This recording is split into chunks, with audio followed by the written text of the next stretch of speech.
जय सनातन, जय श्री राम।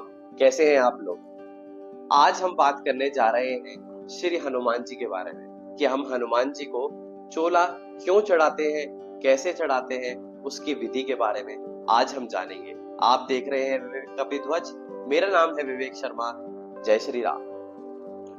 रघुकुल शिरोमणि श्री रामचंद्र जी ने जब लंकापति रावण को मारकर सीता जी को अपने साथ लेकर आए थे और अपने 14 साल के वनवास को काटकर जब अयोध्या में उनका राज तिलक हुआ, उन्होंने अयोध्या का पूरा राज्यभार संभाला।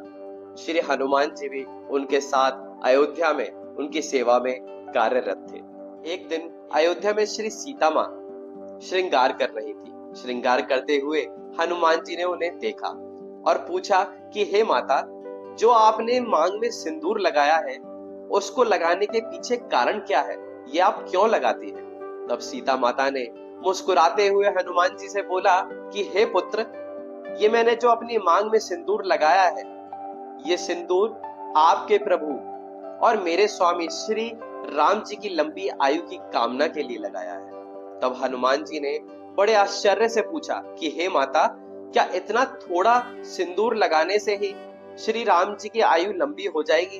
तब माता सीता ने बड़े मुस्कुराते हुए बोला कि हाँ हनुमान, ये थोड़ा सिंदूर लगाने से ही श्री राम जी की आयु लंबी हो जाएगी। तब हनुमान जी वहां से चले गए। तब हनुमान जी ने अकेले में जाकर सिंदूर अपने शरीर पे लगाना शुरू किया और अपना पूरा शरीर सिंदूर में रंगकर वो श्री राम जी के समक्ष जाके खड़े हो गए। तब श्री राम जी ने मुस्कुराते हुए हनुमान जी से पूछा कि हे हनुमंत, तुम्हें क्या हो गया है? तुमने अपना पूरा शरीर सिंदूर से क्यों रंग लिया है? तब हनुमान जी की आंखों में प्रेमाश्रुओं का जल भर आया और वो बड़े प्रसन्न मन से बोले कि प्रभु, मैंने माता सीता को श्रृंगार करते हुए देखा था। वो अपनी मांग में सिंदूर भर रही थी। तब मैंने माता सीता से पूछा कि वो अपनी मांग में सिंदूर क्यों भरती है। इसके पीछे का कारण जब उन्होंने बताया, तब मुझे पता चला कि चुटकी भर सिंदूर लगाने से आपकी आयु लंबी हो सकती है। तो मैंने सोचा प्रभु, क्यों ना मैं अपने पूरे शरीर को ही सिंदूर से रंग लूं।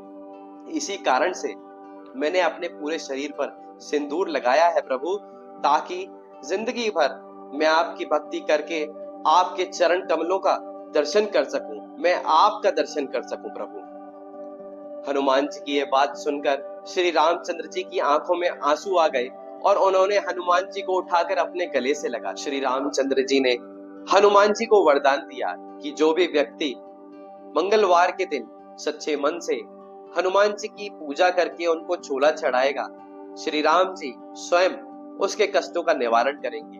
उनकी पूजा को श्री रामचंद्र जी स्वयं स्वीकार करेंगे। इसी कारण से श्री हनुमान जी को हर मंगलवार और शनिवार के दिन चोला चढ़ाया जाता है। जय श्री राम।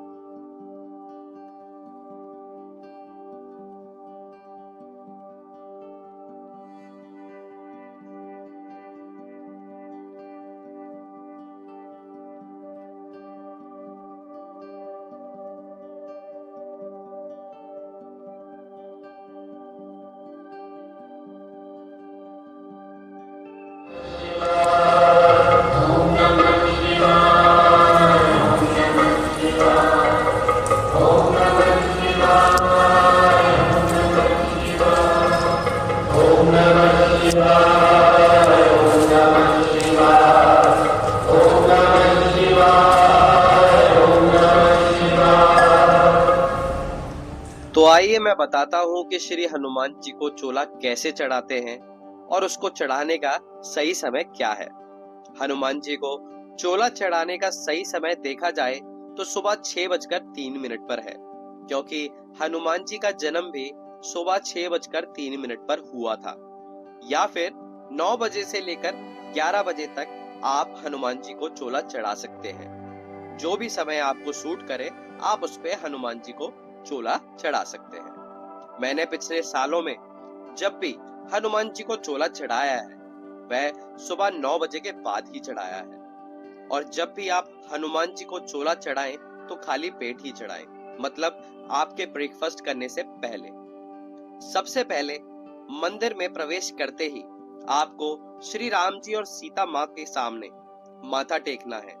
और फिर महादेव को जल चढ़ाना है, क्योंकि महादेव के बिना कोई भी पूजा संपूर्ण नहीं हो सकती। और फिर हनुमान जी भी तो श्री महादेव के अवतार ही हैं। फिर हनुमान जी को दंडवत प्रणाम करके उनसे आज्ञा मांगे। यह बहुत जरूरी है कि आप चोला चढ़ाने से पहले उनसे आज्ञा मांगे। हनुमान जी से आज्ञा लेने के पश्चात आप हनुमान जी को कपड़े से अच्छे से साफ करें। उनका जो पिछला चोला है उसको आप उतार लें। अब यहाँ दो मोस्ट इंपॉर्टेंट बातें आती हैं। पहली कि हमें हनुमान जी को साफ करते समय, मतलब उनका सिंदूर उतारते समय, आपको शुरुआत उनके सर से करनी है और फिर पैर तक जाना है, यानी ऊपर से नीचे की तरफ। और दूसरा, चोला चढ़ाते समय सिंदूर को उनके सीधे पैर से शुरुआत करके और सर तक की तरफ जाएंगे, यानी नीचे से ऊपर की तरफ। इन दोनों बातों का आपको विशेष ध्यान देना है। जब आप हनुमान जी का चोला अच्छे से साफ कर लें, उसके बाद आप हनुमान जी को गंगा जल से स्नान कराएं। हनुमान जी को स्नान कराने के बाद आप हनुमान जी को सूखे कपड़े से एक बार फिर से साफ कर लें, ताकि हनुमान जी अच्छे से सूख जाएं। मैं आपको एक एडिशनल स्टेप और बताना चाहूंगा, जो कि मैं हर हनुमान चोला सेवा पर करता आया हूं, और वह है हनुमान मालिश का। मैं हनुमान जी को चोला उतारने के बाद उनकी हल्के हाथों से मालिश करता हूँ। ये स्टेप मुझे किसी ने बताया नहीं है, पर काफी सालों से चोला चढ़ाते हुए मेरे मन में ये भावना खुद से ही उत्पन्न हुई और मैंने ये शुरू कर दी।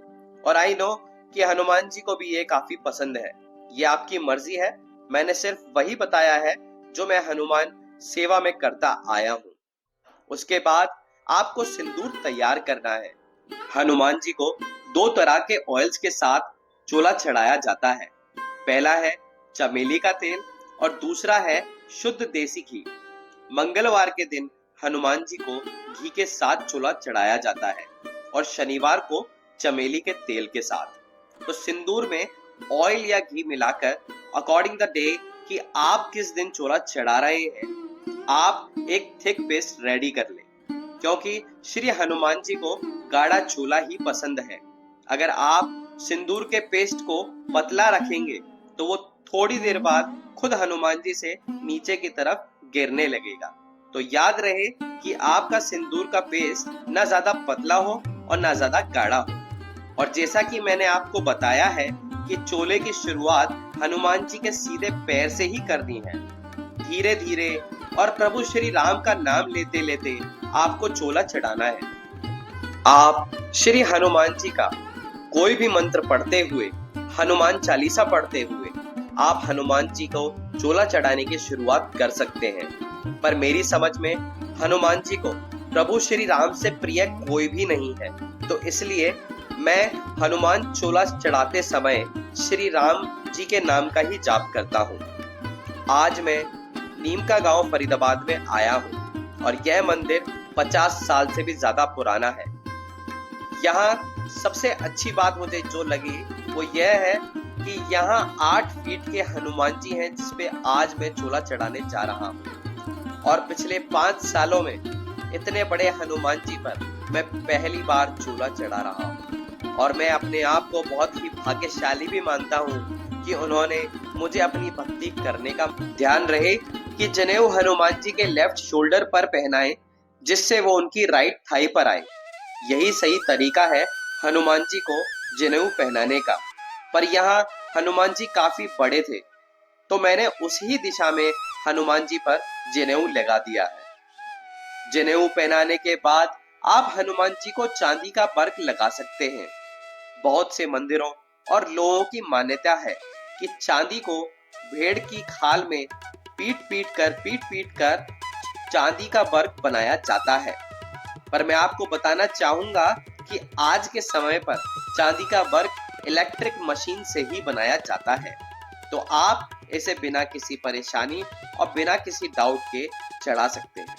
हनुमान जी को कुमकुम का टीका लगाकर उनको माला पहनाएं। कुछ फूल उनके चरणों में भी रखें। आप हनुमान जी को वस्त्र के तौर पर शॉल या श्री राम जी के नाम का पटका भी पहना सकते हैं। अब बारी आती है हनुमान जी को भोग लगाने की। तो हनुमान जी को फल में आप केला, संतरा, मौसम्मी, पपीता और नारियल चढ़ा सकते हैं। और हनुमान जी को मिठाई में बूंदी का लड्डू, बर्फी, इमरती, कलाकंद और गुलाब जामुन बहुत ज्यादा पसंद है। इसके अलावा हनुमान जी को आप मीठा पान बहुत ज्यादा पसंद करते हैं।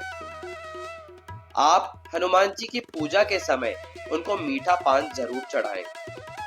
फिर आसन पर बैठकर अपने सामने एक लोटे में जल भरकर रखें। लोटे में जल भरने के पश्चात आप एक घी का दिया जलाएं और उसे श्री हनुमान जी के चरणों के पास रखें। सबसे पहले राम स्तुति का पाठ करें, उसके बाद हनुमान चालीसा का और हनुमान अष्टकम और फिर बजरंग बाण का पाठ करें। हनुमान जी की आरती करते समय आप धूप में कपूर, इलायची, लौंग को मिलाकर उनकी आरती करें। आरती करने के बाद आप उनसे यह वचन जरूर बोलें, हे सर्वशक्तिशाली, हे संकट मोचन प्रभु, हे श्री राम के प्रिय, मेरी पूजा स्वीकार करें और पूजा करते समय मुझसे जो भी गलती हुई है उसे माफ करें। मैं आपका नादान सा बालक ही हूँ। उसके बाद आप अपनी इच्छा हनुमान जी के सामने रखें और फिर मन में विश्वास लाएं कि प्रभु आपकी इच्छा को, आपकी मांग को पूरा जरूर करेंगे। और फिर आसन पर बैठते समय जो आपने लोटे में जल भरा था, आप उसे पी सकते हैं। बस उनका धन्यवाद करके प्रसाद लेकर आप घर आ सकते हैं।